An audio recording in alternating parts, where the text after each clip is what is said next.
Hello everyone and welcome to SDA Bocconi School of Management and to our MBA Compass event, Imagine Your Jump. My name is Diana Mendonça-Jus. I'm part of the guidance and recruitment team here at SDA Bocconi and I'll be today's moderator. So in today's session, we will look more closely at our full-time MBA. We will explore how it can transform and impact you professionally and personally, how it can support your career aspirations, and how it prepares you to what comes after the jump or the jumps. More specifically, we will explore how our Career Development Center team supports our students to allow them to take any career jump with confidence and purpose. My advice, take notes, ask questions, and use this opportunity as a compass towards your next step in your journey. So now to kick off the session, I would like to ask our speakers to introduce themselves. Professor Stefano Poguts. Thank you, Diana, and welcome everyone. Thanks everyone for attending this session. I am the academic director of the program. I started in this role now more or less 5 years ago with a class 46.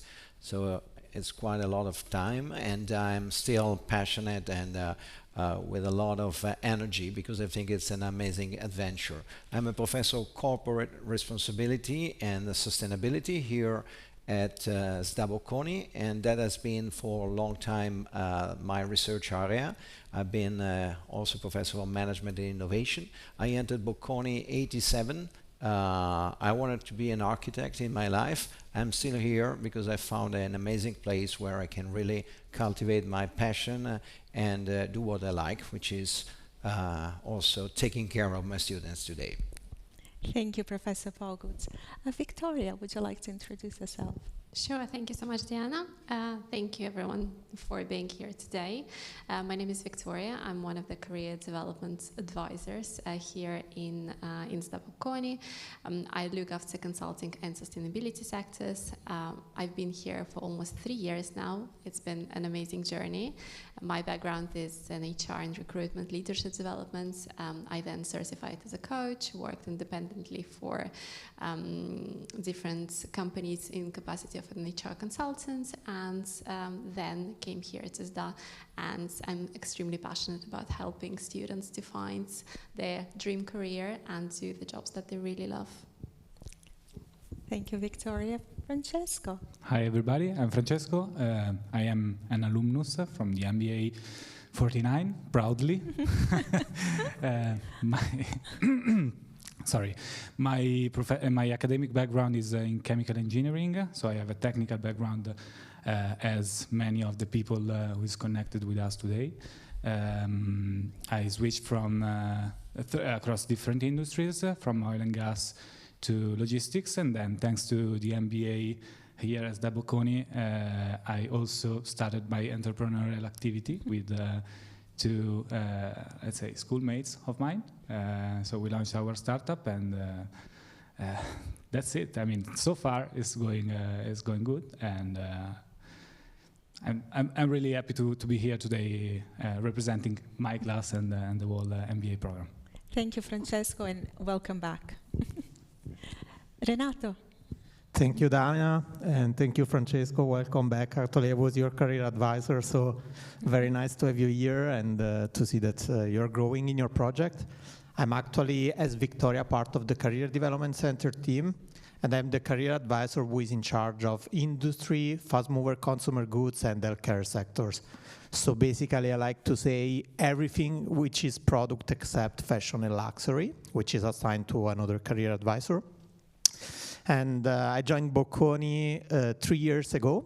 Actually, I'm a Bocconi graduate, so I feel, let's say, also part of the Bocconi alumni community.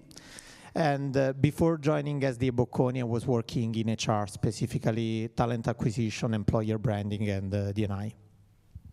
Thank you, Renato. So before we talk a little bit more about our CDC team, let's just take a step back and look at our MBA program for an overview. So, Professor Poguts, may you please share with us the vision and the values behind our full-time MBA program, please? Yeah, thanks. And I would try to be brief on that, although it's extremely important to have a very clear positioning. And as everybody knows, we're living a very complex period with high level of uncertainty, and geopolitical issue had become in the last couple of years, 3 years, at the heart of every business activity. With that in mind, we try to anchor our MBA program to the values that are the funding values of our school and our university, Bocconi University, that was founded many, many years ago, and it's strictly connected to the School of Management where the MBA is positioned. With that, we have framed a very clear and very specific payoff, which is change together, lead with impact. And this is representing in a very clear way where we want to go and who we are. First of all, change is a transformative experience, which is what characterizes MBAs. Change is about the jump of your career. It could be a jump in your specific profession, a function, geography, or industry, or maybe become an entrepreneur coming from an engineer background, as it was previously mentioned.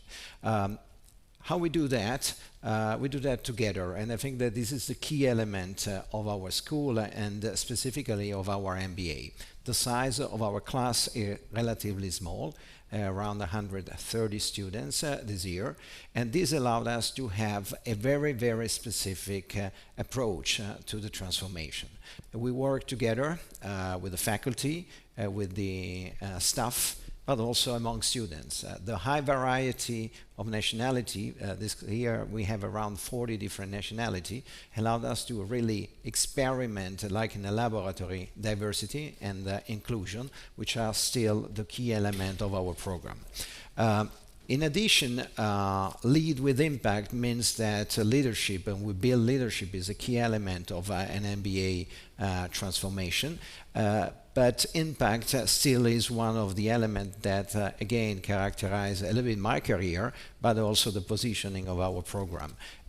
Impact means that it's not enough to generate value for, I would say, the shareholder, but we have a stakeholder approach, which is a broader one, where we want our managers to have the capacity to have a positive responsibility and a positive impact on society. These are the key elements. They are strongly anchored, I was saying, to Bocconi and SDA Bocconi School of Management's history, and these are part of our DNA.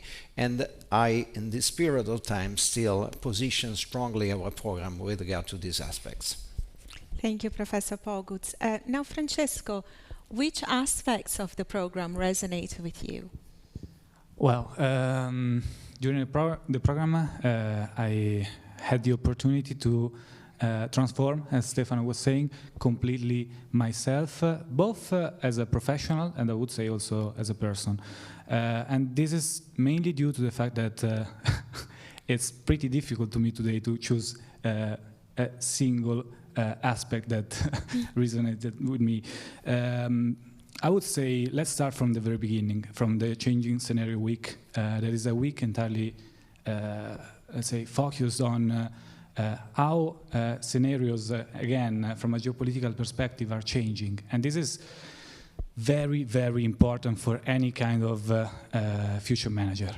I think this was, let's say, the first sight that I had when I joined the MBA, and this was something really enabling from my perspective, as in order to, let's say, leverage on the rest of the program and to understand every concept deeply and in the best way, I would say.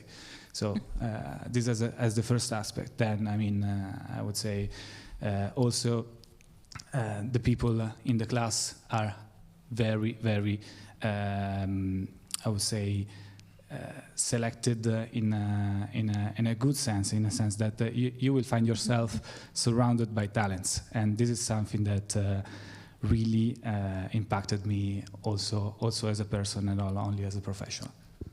Thank you, Francesco. I do believe that the reason why we have such beautiful class with so many different backgrounds is because, again, we do our best to communicate our values, and therefore we attract candidates with values very similar to ours. So thank you very much for sharing that. Professor Pogot, should we just look at a quick overview of the program structure? Could you tell us a little bit more about that? Yeah, the structure of the program is relatively simple. We start with this Changing Scenario Week, which is an overview of the future, but is one of the very few programs that has this opening, I would say, path. And the very first week is about learning and understanding where you are, with the strong support of the Career Development Center, and presenting the school. Then we have the founding pillar of the program, which are 4 terms where we go through the basic in terms of accounting, finance, strategy, operation, HR, organization, sustainability, and so on and so forth.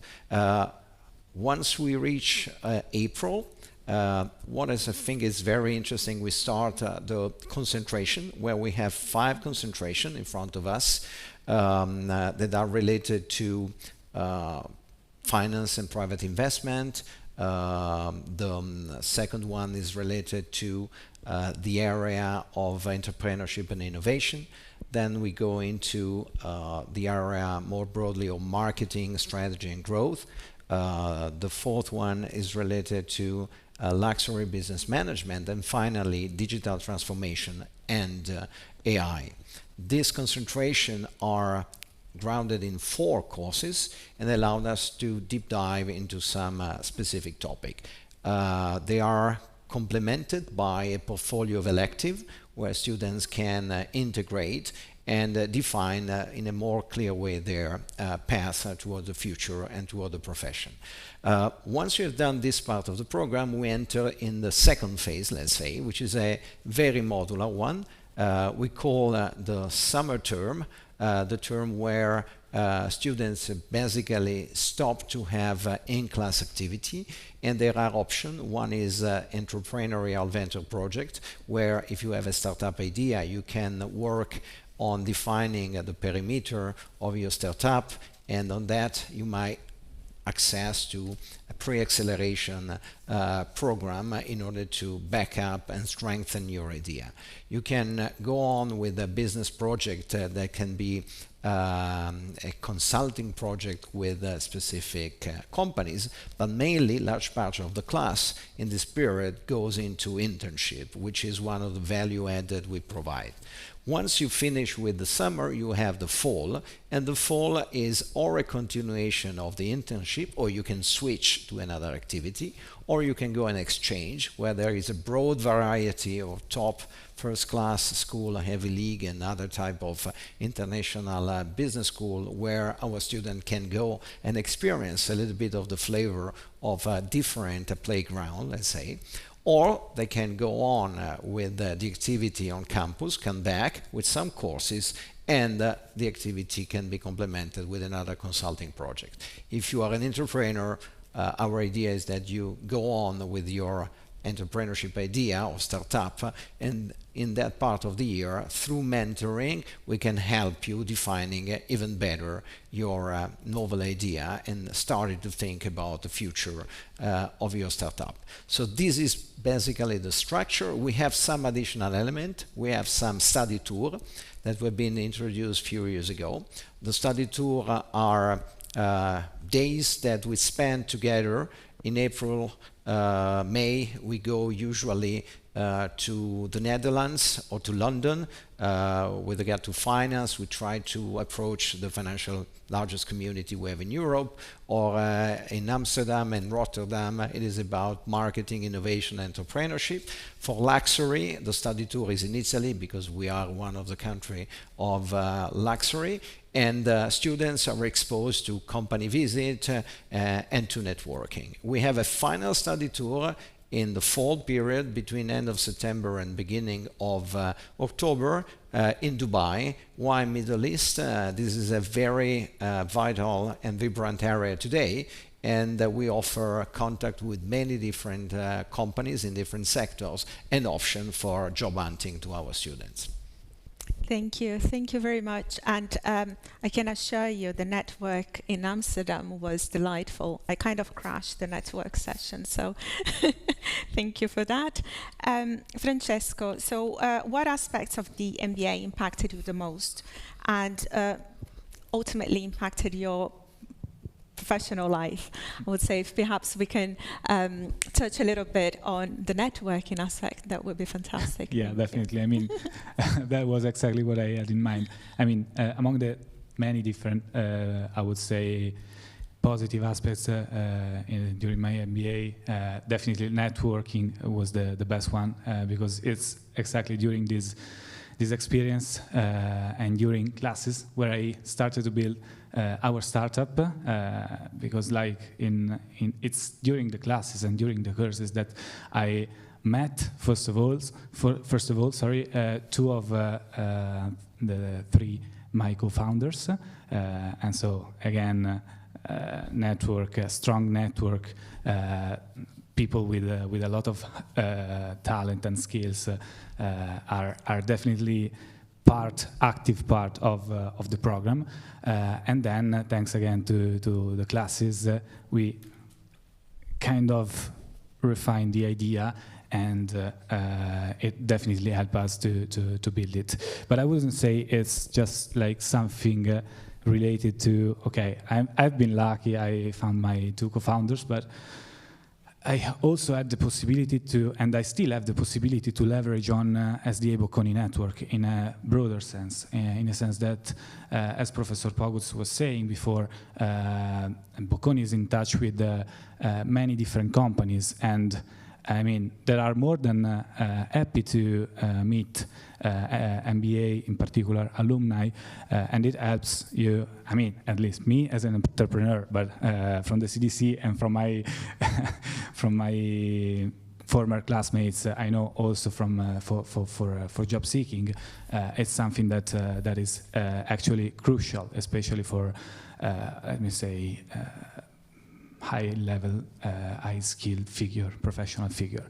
And on the other side also, the whole academic network is super strong and super complex. And I mean, I'm still, with our activity, leveraging on it and still discovering it, kind of, because Bocconi is a very, very complex environment. And I mean, I'm from MBA 49, so if you do the math, it has been a couple of years unfortunately already, and I'm still here, still cooperating, and still happy to be back home somehow.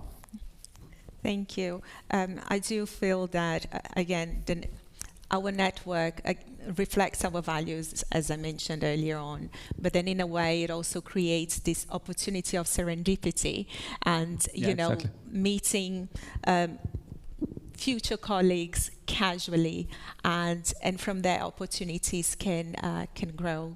And yeah. If I can, moreover, I mean, I was forgetting to add the fact that also my former classmates, I mean, not my co-founders, but all the others, I mean, now are in very good, let's say, positions and in super value structure companies and corporates, so that also for us, it's super helpful to know them and to have a direct communication channel with high-level figure position inside corporates. Thank you. And okay, so let's talk about the CDC. By the way, CDC stands for Career Development Center. So you might hear me use this acronym a lot. So Renato and Victoria, thank you again for joining us. At what point does the CDC start interacting with our students? And how does this relationship evolve, from, I want to say from the moment they join the MBA, but I realize that it's even before that.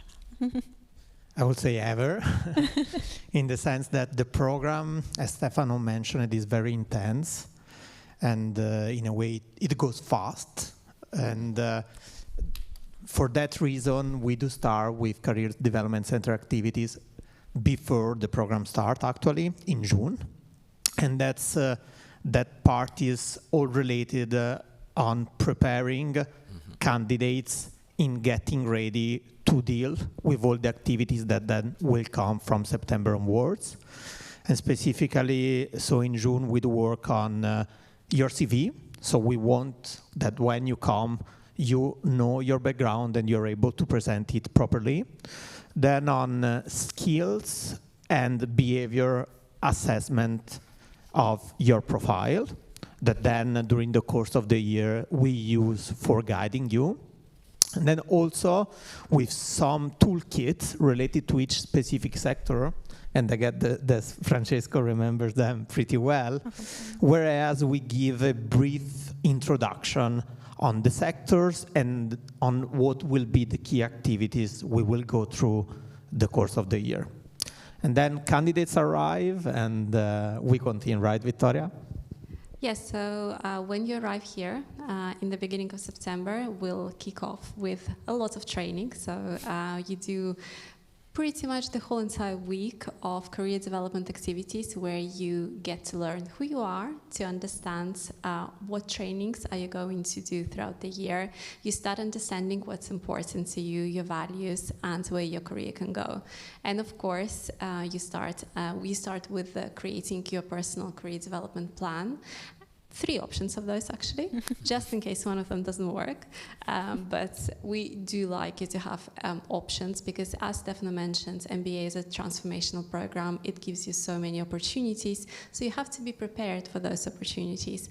And you can change your mind and you can try different directions as well, but you still need a plan. So you will have 3 options of that. And then we start with one-to-one advising.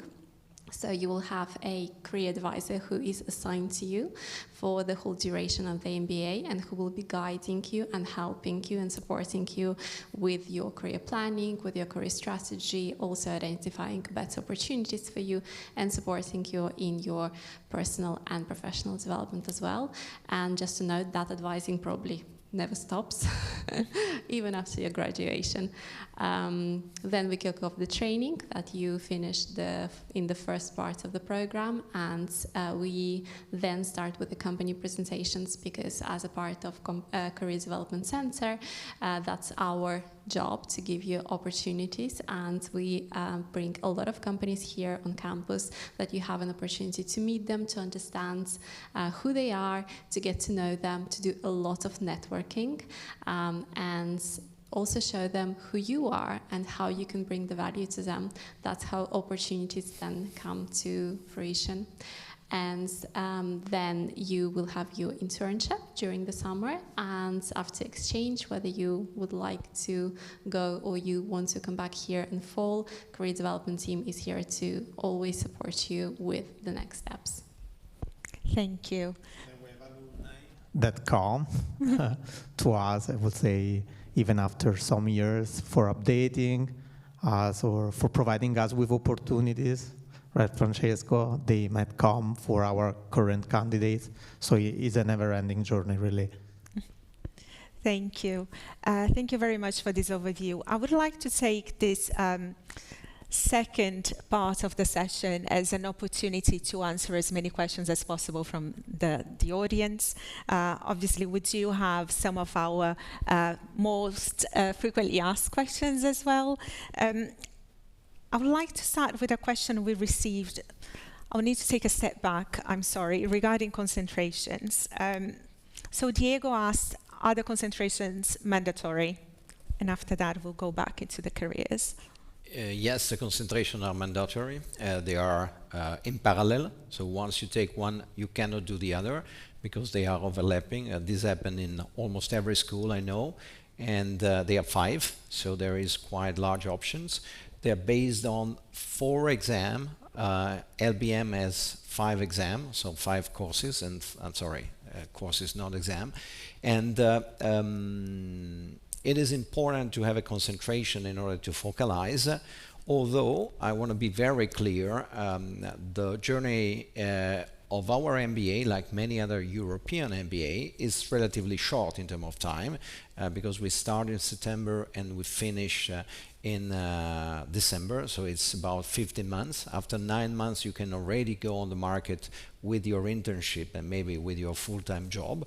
therefore, a concentration, I have to be very transparent on that, not extremely deep, in the sense that with 4 exams that are shaped in such a way, you cannot, let's say, fully back up some of the, in cases, missing contents that you have in your career. So they are helping to add on value and to switch with this double, triple jump, but also they are not formally resetting your lack of competencies on some backgrounds. That's a very important element. Now it's 5 years that I'm in this position, and I think it's a very important point to be very clear on. Thank you, Professor Poguts. Now, we talked about the program structure. Obviously, you do have, your MBA program, you have your core classes, you have your concentrations, and then on the side, you have the support of the CDC. So, Francesco, I would like to hear from you. How did you plan your journey to make the most of the CDC support on the side of the MBA program? Well, I need to start from the beginning of my MBA journey to answer the question, because as you probably remember, I wasn't looking for anything about startups and entrepreneurship at all. I was a corporate guy, used to work in multinational companies, in strategic and commercial roles, and I was looking for a jump, a switch in the industry, and I was looking to move from logistics to the healthcare sector. So just to say, and to say once again, it's a transformative journey. But coming back and to the CDC support from the very beginning, actually before the beginning of the program, I started to get in touch with Renato in order to model somehow with many one-to-one sessions my personal journey to reach the goal of joining the healthcare sector, maybe in a big multinational company. In Italy or abroad, I remember this was the goal at the time. But yeah, starting from that, then you will join small groups of people, of let's say classmates that have your main goals or something similar to your goals, and together with them and people from the CDC, you work in order to prepare yourself also for some practical things like job interviews or like some additional knowledge of the industry. And then, to be completely fair and transparent, when I was the one who chose, so nobody forced me. But when I decided to start this kind of different journey, so an entrepreneurial journey, I still had the chance to get the support from the CDC, from Alfredo, from Vic.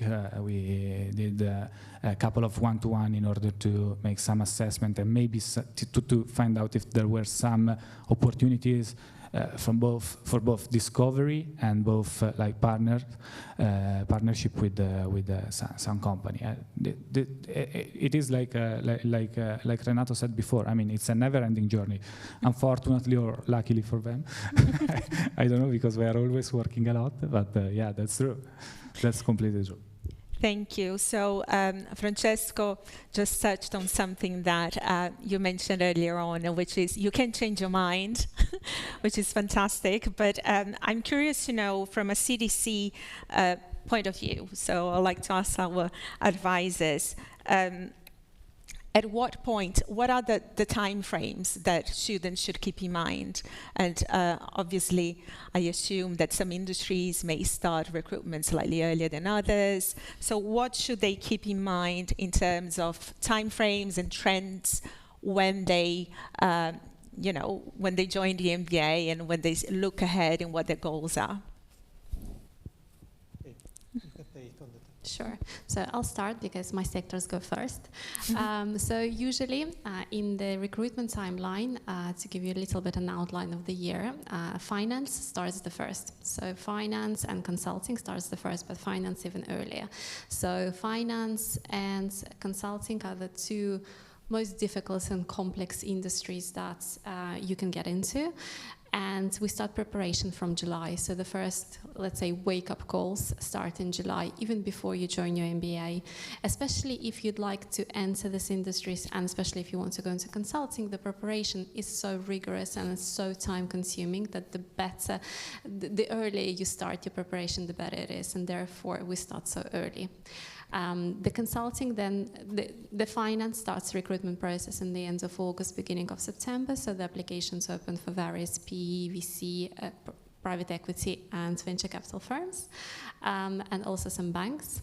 And then consulting starts around October, November, where we have a variety of companies here on campus that do presentations and open opportunities for MBA students. They open internships, and they also talk about who they are, what they do, what consulting is.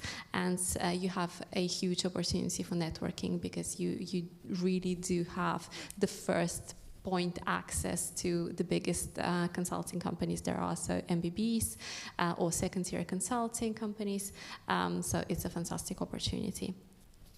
The consulting applications start around November, December, and they close by December, and the interview process starts in January, and therefore the offers are usually issued by the end of February. So that's the first part of recruitment process, let's say.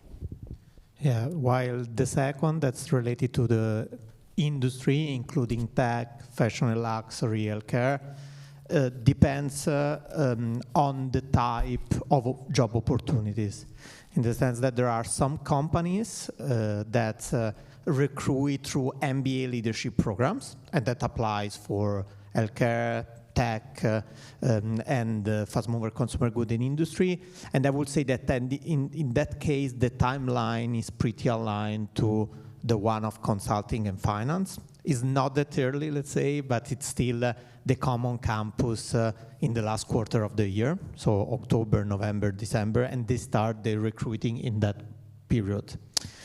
Then other companies recruit through some summer internships, and this recruitment starts from January onwards. So the common campus, they present their internship and they start their interviews, and they are pretty flexible, so there is not a specific structure, but it really depends on the company.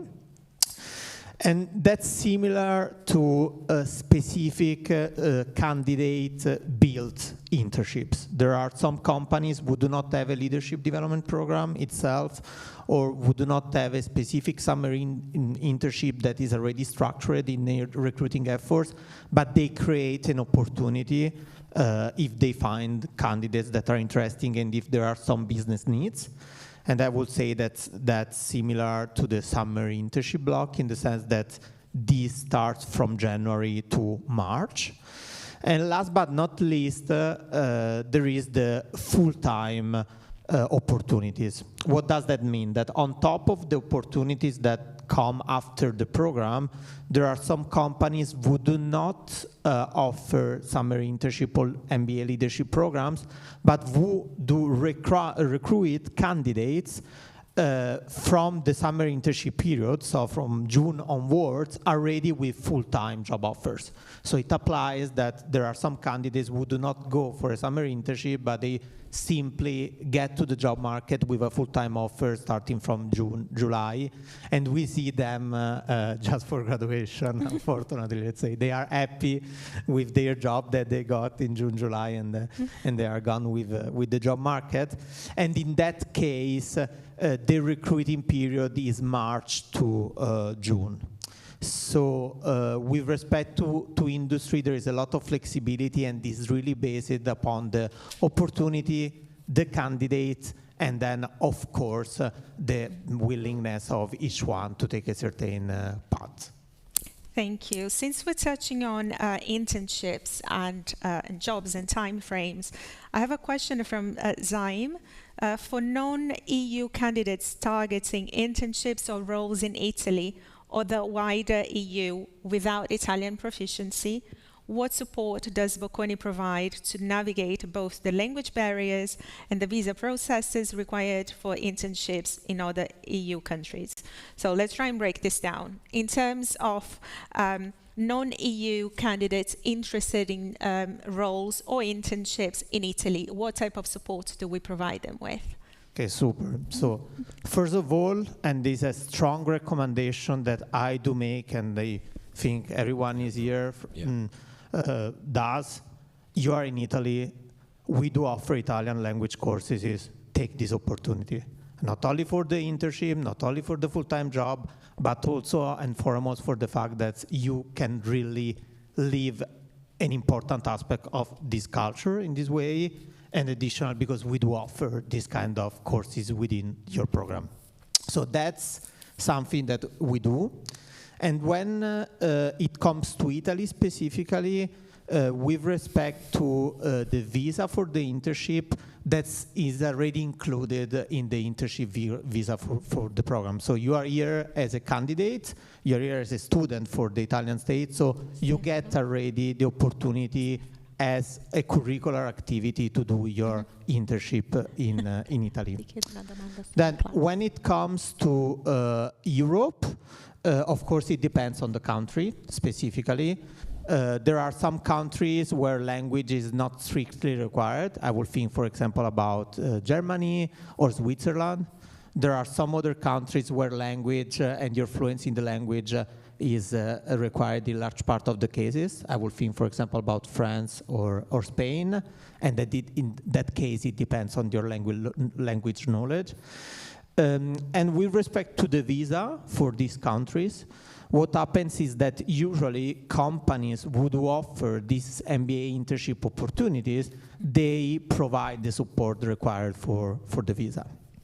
Thank you. I would like to take this opportunity perhaps to tell a little bit more our participants about our class. So Professor Pogutz, I'd like to ask you to tell us a bit more about the diversity in the class, because I think it's a very valid point. Yes, we are based in Italy. Yes, many candidates will join the program hoping to secure a role in Italy or in Europe. However, our class is very diverse, and backgrounds and goals can be completely different for them. Yes, this is one of the, I think, most important feature that position our program. We have this year 40 different nationalities. This brings in 40 different culture. We have a very balanced class in terms of gender, so 43% are women, and this also enrich a lot the, I would say, journey. And the average year of experience is 6, so person they have, and that's key for an MBA, a professional life before entering an MBA, and this is very relevant in order to take advantage of a lot of the activity we do in class, ranging from class cases discussion to simulation to assignment and other activity that students need to perform together. The size of the class, as I was mentioning, is around 130. So it is divided into group that we call yellow and blue of 65 participants, more or less. This makes the environment very lively, also with a good possibility to have interaction with the faculty. We switch the class every term. It means that students are exposed to high number of classmates and colleagues with whom they must work together for the assignment, and this is also a good way to increase the opportunity to experience this difference in culture. So this is a specificity in the sense that in some programs that are bigger, you might cluster with your own friends, or you stay with your own geography, basically. Here, somehow you're forced to know people from different parts of the world or with different professional backgrounds. I think this is extremely important in order to make your journey, in order to enrich your competencies. If you want to work for a multinational company today, or if you want to experience also a startup activity, even in a country like Italy, I think that you need to have flexibility, you need to have the capacity capacity to understand other, to work with other, and leadership is not just a top-down exercise. It's much more about having the capacity to engage people and to provide a good orientation in order to make them engage and work for a specific common goal. I think this is somehow one of the key elements that we share. I would like to adopt another specific element. This is quite different from what you find in, for example, North American program, where, as far as I know, the large majority today, more than 50% are coming from the US. And it's more typical in European program, but the diversity index that we have here, number of nationality per the size of the class, is probably one of the highest. On the other side, this makes a little bit of challenge in front of you, because you need also to address this different culture, different way of working, different way of interpreting some of the tasks, but it's part of the learning experience, and I think it's a key element of our change together, I would say, idea. Thank you. And Francesco, I'm curious to hear from you. Did you factor location when you selected our MBA program? What were the rationale behind it? Were you considering working abroad, studying abroad? Which elements of our MBA, specifically at a campus in Milan, attracted you the most?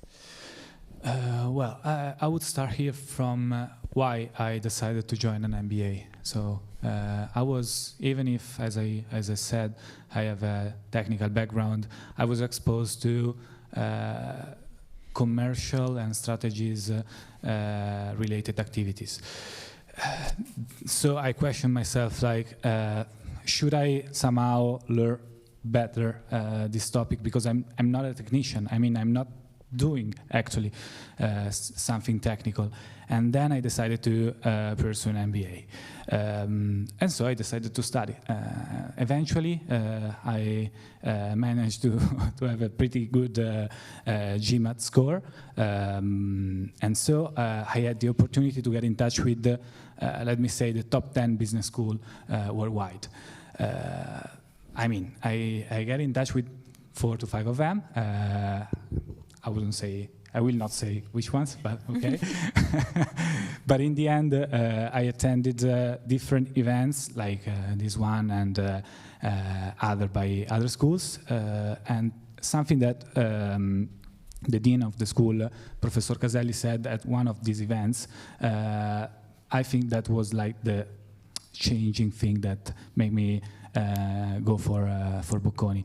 And was the fact that there are many different business schools, but actually SDA Bocconi is a school of management. And this difference is, in difference there is all like the plus that I experienced during my year and a half, 18 months, 15 months here at SDA Bocconi. And I think that also the fact that there are 40 different nationalities. I think during for MBA 49 there were 39, but let's say 40. Now I have, a complete different understanding of cultural differences, not only like a tourist, but also as a professional. And moreover, looking at abroad, because as you can see, I'm Italian, so it's a kind of an easy choice to attend an MBA in Italy. But I had also the opportunity to make my exchange in Shanghai at SIBS. So basically, something not really, I would say, pretty far from our culture here. And also, this was part of my experience, let's say, here at SDA Bocconi. And all these aspects are related to why I ended up happy choosing SDA Bocconi. Thank you, Francesco. Renato and Victoria, we've heard about Francesco's experience and what he did factor when choosing his MBA. So what should prospective MBA students factor when they look into, again, a location or industries, or just their overall career strategy? Okay, I will take this one first, and the most important thing that I would suggest you is adopt a mid-long-term vision. So you're here because you want to become a senior professional, a senior entrepreneur, you want to progress in your career in the next 10, 15 to 20 years. So when you're going to evaluate what to do during the program, the offers that you're going to reject or accept, who to network with, where to go for the exchange, where do you want to stay in terms of location after the program, take into considerations that the vision, the view that you should have is more than just your next jump after the program. It's really what will come in the year further. And also, this is a suggestion that I make not only when it comes to deciding the job offer or the location, but also the courses that you're going to attend during the program, the faculty that you're going to meet, all what is happening here, you should consider it as an asset for your future, and not only as just strategically something limited to the internship offer that you're going to accept. So the fact, what I would really put into consideration when you're going to decide is, okay, how this will affect me in 10, 15, 20 years. And second, more importantly, I would think, when evaluating a job and also an economic offer, put into considerations all the variables related to your work-life balance, your well-being. Also, I would say you might have some connections in a specific country, so take that into consideration. So evaluating the result finally of a job is not only the economics itself, but it's also aspects related to how you will live with that specific job in terms of the time you will have, also the people you will be close to, and so on and so forth. And as Career Development Center, we bring this human approach into the ROI and factors evaluation. Right, Vittoria? Yeah, absolutely. I completely agree with Reni. The long-term career strategy is extremely important.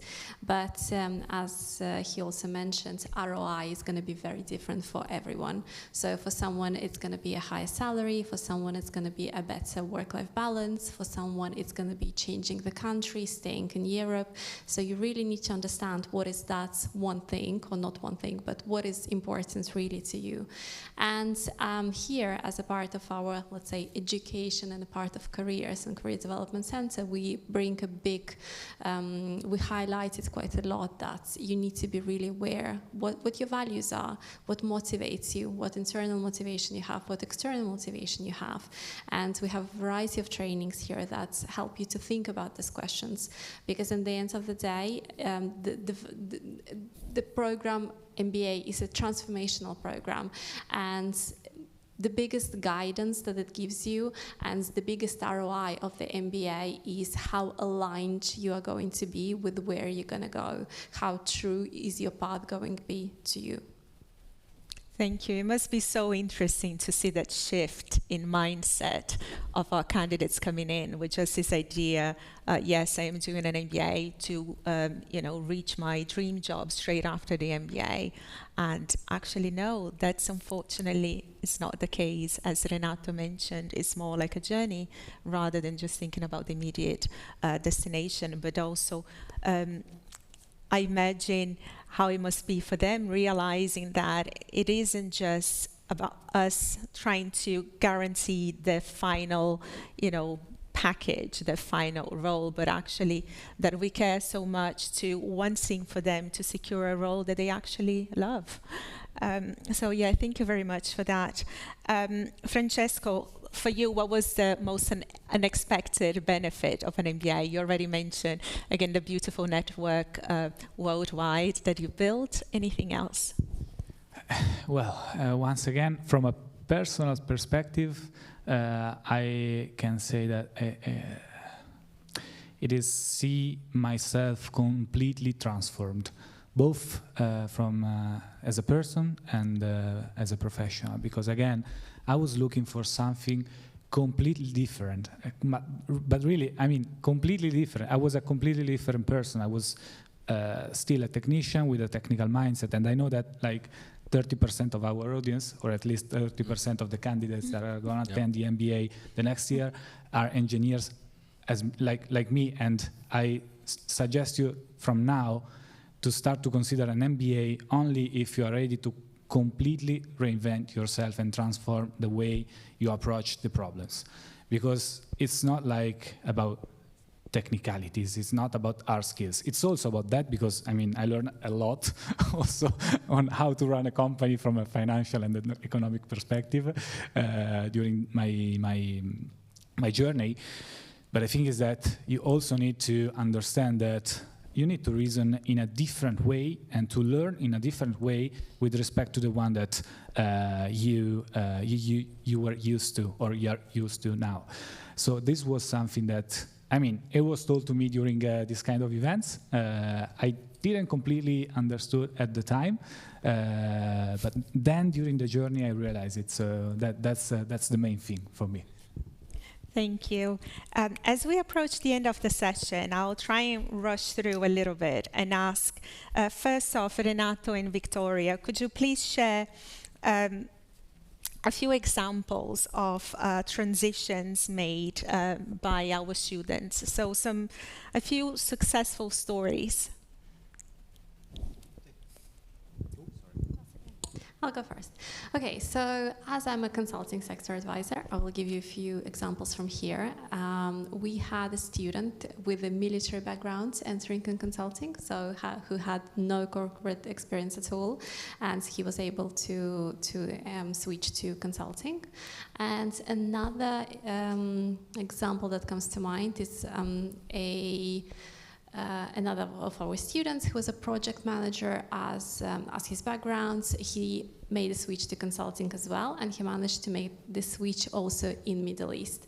So he was originally from UK, he came to study here, and his next career jump was in Middle East. So not only he changed the industry, but he also changed a country. Reni? So we have a peer on top of you, and Francesco, your outstanding part, but you're here, so you are mentioning it. I was thinking about Stella, your peer in your class, that's from a PhD in biology here at University of Pavia, moved to Middle East, and actually she's based in Dubai. She's working at Eli Lilly and Company as now a senior manager in strategy and transformation. So look at really the transition that she had, and I would say that she leveraged on two main things there. First, a strong background that was much appreciated by the company, and second, a strong passion for the sector. And this for healthcare applies a lot. So for candidates who are interested in the healthcare sector, you should really love the vision of the sector. So improving human lives, saving lives, and so on and so forth. And then I will think about Mengjun Khan, Stefano, that was working as a project manager in IT in Shanghai. And she moved to a commercial role at Bolton as area manager, Asia Pacific, based in Dubai as well. And she did it with a lot of networking. So on top of having, again, a very solid profile and being really motivated, she worked really hard on enlarging her connections from the beginning of the program. That worked a lot. Thank you. May I just add on one thing on that? I think that one thing that everybody needs to keep in mind is, as it was mentioned, it's hard also, because the longer the jump is, so if you want to change the country, you want to change your function, you want to change the industry, the more you need to train. And that's also something that I underline in these years, working a lot with the CDC, although I am the academic director. I think that it's important to listen and to work on the basis of what is said. Since the very beginning, times go very, very fast. The program is extremely intense. We provide technical tools.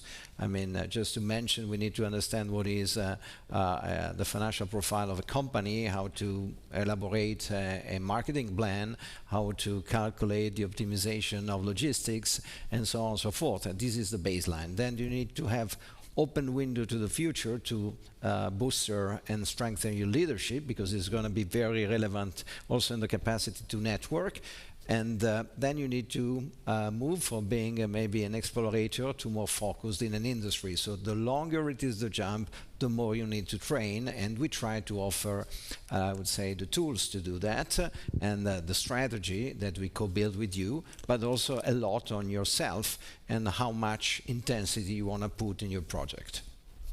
Thank you. I really like the analogy, well, the whole analogy of a jump, but actually training, to make that jump possible.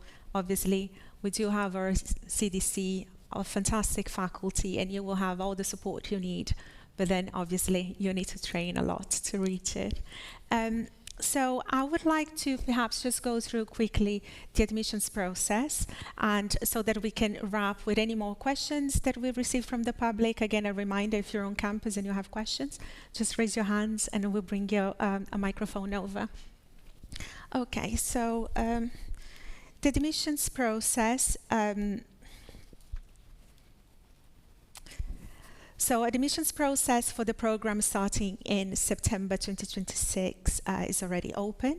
Here you can see a little overview of our requirements within the application. Applications are reviewed on a rolling basis, and we have scholarships which instead are awarded by rounds. Our next deadline is going to be the 13th of January. And the final absolute deadline is the 15th of April. So obviously, the closer we are to the program, the more competitive it becomes. So I encourage you to submit an application as soon as you can and when you feel that your application is the strongest. If you do have any questions about the program and would like to learn more, you'd like us to look at your profile, review your profile, and understand whether it does align with the program and if the program can support you further, feel free to reach out to us. Here you can see our email address and telephone number. Now, before we close the session, I would like to do a quick fire question to all of you. What advice would you give to any candidates considering not only joining an MBA, but also having a successful career journey after the MBA and beyond? Renato? I'm putting you on the spot. Thank you. As already mentioned, first, I would say think mid to long term. And second thing, I will also say enjoy it. Because at times we are really much obsessed about what is happening in the future. And again, we should consider what is happening and what we want to happen in the mid-long term. That's fine. But also enjoy the moment. Lots of activities, lots of bright professionals around, lots of incredible lessons, company visits, and also enjoy Milano, all the activities with your peers. So really, don't forget that the year will pass by pretty fast, and then maybe in 10, 15 years, you will look back and say, maybe I could have enjoyed it even more. So do that, enjoy. Thank you. Oh, thanks. I would link to what you were saying, bringing, first of all, serendipity. During and after the program, I would say. Second of all, I would say don't put yourself any kind of limit. I mean, if you are in the program, it means that you can, I mean, you cannot do anything, but you can, on the paper, let's say, try at least to do anything you have in your mind. And last but not the least, again, sorry for repeat it, try to reinvent yourself while attending the program, because this is the key. This is the key in the long term. If you are able to do that, I mean, and the program is meant to do that with you and to train you to achieve this result, I think in your life, both again professional and personal, there will be no limits again. Just relating to what Francesco was saying, be open. Be open to the opportunities that the program provides, because there are so many of them. You might come into the program with a specific idea or a specific sector in mind that you want to go only in that particular direction, but be open, because you might discover something that you truly haven't thought about before.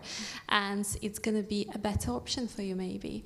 And the other thing that I would like to say is be open, but stay true to who you are, because rely on yourself and your values that are going to guide you to making the right choice.